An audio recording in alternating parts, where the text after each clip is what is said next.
get into the details of biometric systems.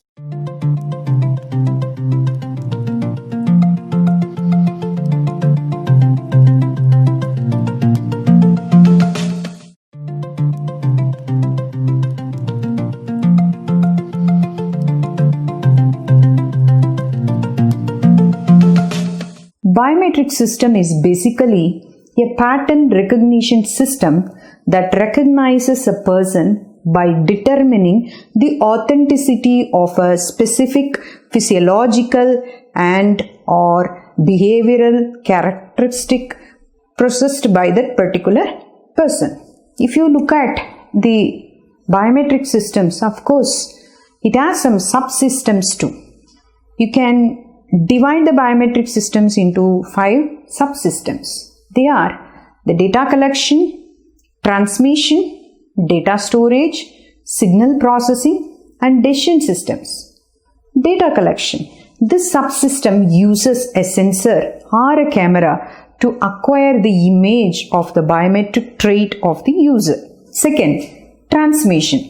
In this subsystem, the data collected from the various sources is transmitted after compressing it to the data storage and for signal processing work.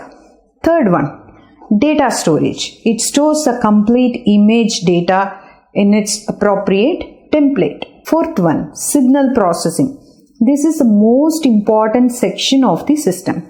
It performs feature extraction by image processing techniques and pattern matching operations. The last one is the decision system. This subsystem presents the identification or verification by using a match score. The performance of the biometric authentication systems is dependent on the quality of the enrolled biometric. Enrollment quality can be affected by deliberate events or accidental or environmental conditions leading to poor system performance. If the performance is poor, the security will be compromised and there may be excessive dependence on the fallback system. Therefore, it should be the data captured and processed should be in the perfect form. Now, we will see the operational modes of biometric systems, how they are operated.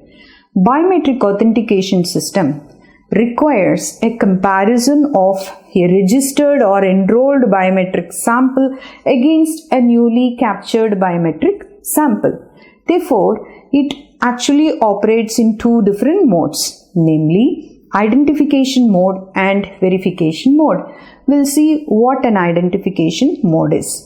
In identification mode, the system identifies a person from the entire enrolled population by searching the database for a match. Identification is determining who a person is. It involves taking the measured characteristics and trying to locate a match in the database containing the records of people and the characteristic. This system requires a large amount of processing power, and sometimes if the database is very large, the time taken is also huge. It is often used for finding the identity of a suspect from crime scene information. This type of matching is always known as one-to-many matching.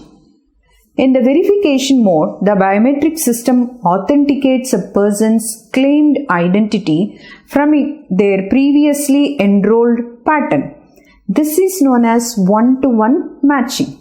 So, in the verification mode, determining the person's identity is based on the matches with the already stored databases of the corresponding person. This mainly involves in the measuring characteristics and comparing it with the previously recorded data for that person.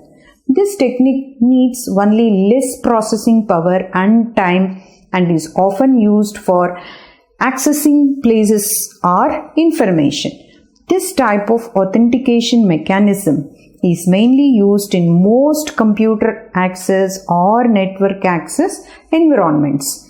The authentication process, therefore, involves only two phases. The entire authentication mechanism is divided only among the two phases, that is the enrollment phase and the identification phase.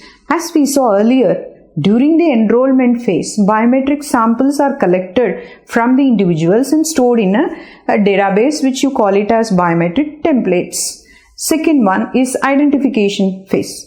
In the identification phase, the biometric samples are extracted from the individuals and compared against the stored one, mostly on a real-time basis. If there is a match, the person is successfully authenticated and he is allowed to utilize the resource or services as a legal user. If there is no match, the person is not successfully authenticated and he is prevented from utilizing the resources or services, and he is considered as an illegal user or an imposter. During the enrollment phase, the biometric samples extracted from the user is stored in a database. As I told you, it is known as a biometric template.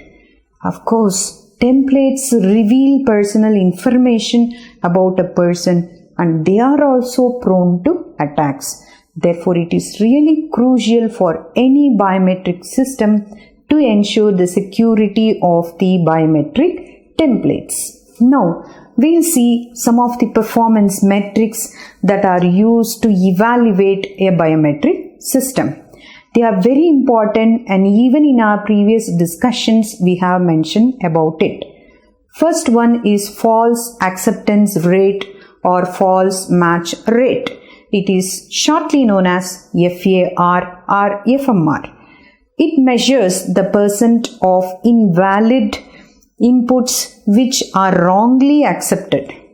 Second one is false reject rate or false non-match rate, FRR or FNMR. It measures the percent of valid inputs which are wrongly rejected. Third one is receiving operating characteristics. In short, we call it as ROC. It is in the form of a curve, a continuous model, and it is a visual characterization of the trade-off between FAR and FRR.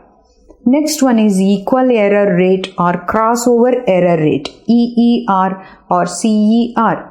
The rates at which both accept and reject errors are equal. Next one is failure to enroll rate, FTE or FER. This is a rate at which attempts to create a template from an input is unsuccessful. It's very important to measure the robustness of security. The next one is failure to capture rate, FTC. This is nothing but the probability that the system fails to detect a biometric input when it is presented correctly. This is also a serious one. Last one is a template capacity, the utmost number of sets of data which can be stored in a system. In the next course, we will discuss about the categories of biometric systems. There are two main categories of biometric systems. They are unimodal and multimodal. Unimodal biometrics relies on the evidence of a single source of biometric information or personal identification. The limitations of unimodal biometrics have ultimately paved the way for multimodal biometrics. Let us see the limitations of unimodal biometrics. First of all, noise in sensed data, that is, susceptibility to biometric sensors to noise. They are exposed to various noise types. This can tend to be inaccurate at the time of matching, as noisy data always leads to false rejection. Second, non-universality. This, while every user is expected to possess the biometric trait being required, in reality, it is possible for a subject of the users not to possess a particular biometric. A fingerprint biometric system, for example, may be unable to extract features from the fingerprints of certain individuals due to poor quality of ridges, because the ridges fade away due to some habits or work nature. Then the next one is intra-class variations. The biometric data acquired from an individual during the authentication may be very different from the data that was used to generate the template during enrollment, thereby affecting the entire matching process. The next one is distinctiveness. While a biometric trait is expected to vary significantly across individuals, there may be larger inter-class similarities in the feature sets used to represent these traits. And finally, spoofing. It's very dangerous.